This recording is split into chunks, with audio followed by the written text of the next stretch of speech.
Hey guys, welcome to the arcade and thank you very much for joining me. In today's video, I'd like to take a look at a recent pickup, and it is new Wave Toys Replicade of Ghouls and Ghosts. Now this is the first Replicade that I have picked up from New Wave Toys. I do have a couple of their products such as the M90, I have a charge battery or power brick, and I do have one of their USB chargers, but this is the first Replicade that I have. I usually go towards quarter arcades and numbskulls simply because of the quarter scale. I prefer to have the larger one that would sit on my desk, but because of the price rise there, I did take a look at the Replicades, and because it is Ghouls and Ghosts, I was very drawn towards this. The ability to have a Ghouls and Ghosts dedicated cabinet in any form really did speak to me. As with the quarter arcades, the attention to detail on these machines and even the packaging that it comes in is fantastic. We can see on the box that it comes in that it looks as if it was meant to be a proper arcade delivery. You have the Ghouls and Ghosts and Capcom logos on the side, and you've got a bit of warnings, do not fork this side up, fragile, that kind of thing. When we open up the box and get the real with the real package box out, you can see on the side we have a bit of the artwork that you can see. We also have a listing of the features that come with the machine, sort of the CRT filter on here. We've got the faux power cable, the ability to play both games, and if we open up the box, it actually has the artwork and the original name of the game there. I'm not going to try and pronounce it because I will just absolutely butcher it. Taking a look at the cabinet itself, it's very simple, but that is exactly how the cabinet was in the arcade. It was a simple black cabinet with a art sticker on the side of it. It had a waterfall artwork on the control deck, a artwork bezel, and a gorgeous light up marquee, and all of this is brilliantly replicated on the cabinet itself. Looking at the back of it, we do have a little bit more attention to detail. We've got the Capcom serial number, we've got a bit of a lock that hangs off the speaker, and then down at the bottom here you can see the various outputs. So we've got our fake power cable, we've got our two USBs, we've got a USB-C for charging, and an HDMI out if you want to put it onto a larger monitor. As well as the attention to detail, we also have little quality of life improvements or little extras that they've added in. One of the things that they've done here is the CRT filter. Now this is a physical filter, and you can kind of see as I turn the camera, the glare warps a little bit. This is because of the physical filter that sits on top of the LED screen. Now this is the 2.0 version of this filter. The original one was on the Missile Command Replicade, and people kind of complained about it. It wasn't as good. Now I have no frame of reference because I didn't pick up the Missile Command, but what I can say is I really do like this CRT filter. It gives a little bit of depth, because the monitor is also recessed as well. It does make it look like a proper CRT, and you can go into the settings and add scan lines as well, which is very cool and makes it look like an original cabinet. I do really like what they've done here, and I think it works very well. In addition to that, the coin doors and the coin hopper, which I'll show, is made of metal. So as the rest of the cabinet is sort of wood and plastic, we have a metal coin door. That's really cool. It has two light up coin buttons, one of which will act as a credit input. The other one is just a bulb, but on that one, the coin mechanism actually accepts the little coins that you get as part of any Replicade or sort of arcade product from New Wave Toys. So you can actually put a coin into the coin slot and it will register a credit. There is absolutely no reason to do this other than it is really cool, and I absolutely love it. You also have the ability to change the ball tops if you want. So it comes as the standard red, however they give you the option to change it out for blue, green, white or black. So whatever you fancy, you can just unscrew that one and put on the new one as you see fit.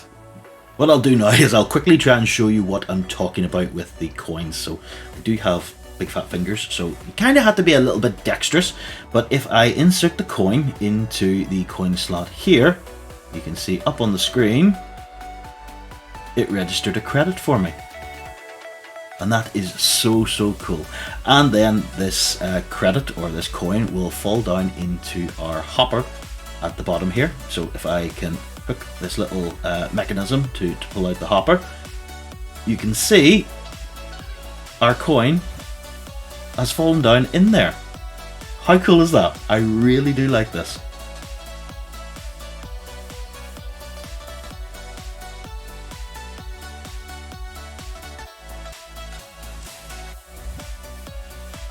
So we'll jump into the settings menu here, which you can access by holding both player 1 and player 2.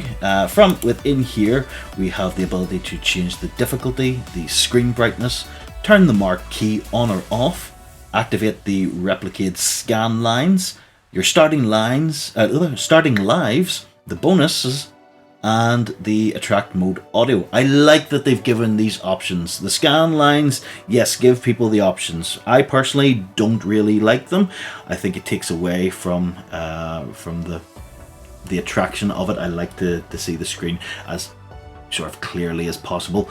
That's just me. There's other people that really do dig the scan lines, and this is for them. Absolutely give people the option and let them choose.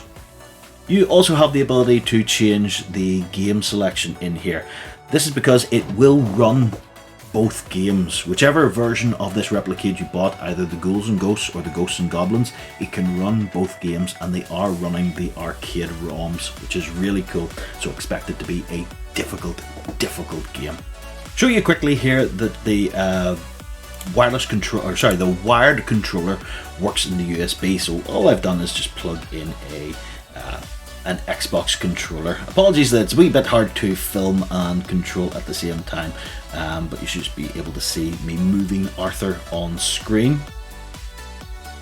And I did have a sit down with the controller and have a playthrough, and it worked really well. So if you want to plug in a couple of controllers and play it like that, you're more than welcome to. It's a fantastic little option to have. Gameplay wise, as I've mentioned, the machine is running the arcade ROMs of both Ghosts and Goblins and Ghouls and Ghosts. So for people like me who absolutely love the games, you'll be satisfied. The game is difficult, the game is unforgiving, the game is frustrating, and I absolutely love that about these games. I will always say that I prefer Ghouls and Ghosts above Ghosts and Goblins, but having both of them on this machine is a great wee thing. I absolutely love that they've included both and you can just switch between them. The only real difference is the artwork on the machine itself. I love all the attention to details. I love all of the quality of life improvements that they've added on to these cabinets, and it seems that as New Wave Toys progresses, they just keep coming up with these little additions that they can put onto the cabinet, and I really appreciate that. I think that's a really good thing to be doing. There's absolutely no need to be putting a working coin mechanism into a Replicade, but they've done it and it works, and it's just so cool. I don't know how often I would use it, maybe never again, but I love that it's there. If I had one negative thing to say about this cabinet, and I kind of do if I want to be honest, it's here in the two bulbs that you can see for the light up coin door. Now you can see that the right hand one is brighter than the left hand one. The right hand one is actually a button which is used for adding a credit, whereas the left hand one is just a static piece of plastic that is there for display and is over the working coin slot. I believe that the bulb is further back on that one, and that's why it's not showing as bright, and that's the only thing that kind of lets down the aesthetic, especially when the arcade is dark, and I can't not notice it. Unfortunately, It's the only negative I could really give on this cabinet. Everything else I really like, but just once you've noticed it, you can't unnotice it. It's always going to be there. Gameplay wise, it works really well. The control stick and the buttons are the standard fare that you would get on most of these smaller cabinets. They work well for what they are, and happy enough with it. But like we've mentioned, you can switch it out for a wired controller, so whatever you fancy, you have the ability to do it. For me, this is probably going to be more of a display case, so I'll probably play it and try and put a high score onto it, but I'm not going to do too much else with it other than have it kind of sitting around as a display case, as a display piece. Final thoughts on the cabinet. I really do like it. I appreciate the artwork and everything they've done to get this cabinet looking as close to the original as possible. I love all of the little additions that they've added to here. The use of the arcade ROMs it had to be those. If they were to put any of the console ports or anything like that, people would just kick up a stink about these things. New Wave Toys have done really well here. The price point on these things I think is just right. So I picked this up for 125. You can get them on sale over on Game over Christmas there. They had them it was over Black Friday and things like that. They had them down to £99 for some of the older ones. I think that's about right. The price range of the newer Numbskull ones just kind of puts me off, and this is what pushed me to the New Wave Toys range. I'm glad I did check it out, as the first Replicade I picked up. I'm happy with it, and I think it may be the start of a little collection. We shall see what else comes out. They do have more announcements to come. I can't say that anything would push me away from them. Like I say, the attention to detail on these cabinets is great, and all the little additions that they've made are fantastic as well. Gameplay wise, it plays exactly as you would expect it on an arcade machine. You've just got the smaller controls. The settings that they've given you, I like having all those options, the ability to switch on or off the scan lines. That's down to your own preference, but the option is there. I would highly recommend anyone who is a fan of either of these games have a little look and check them out. You definitely won't be disappointed with them. And I suppose that's all I've really got on this. If you have any questions or anything that I haven't answered in here, please drop me a line in the comments, and I will do my best to get back to you on that. Thank you very much for joining me, guys, and I will see you again very soon. Bye bye for now.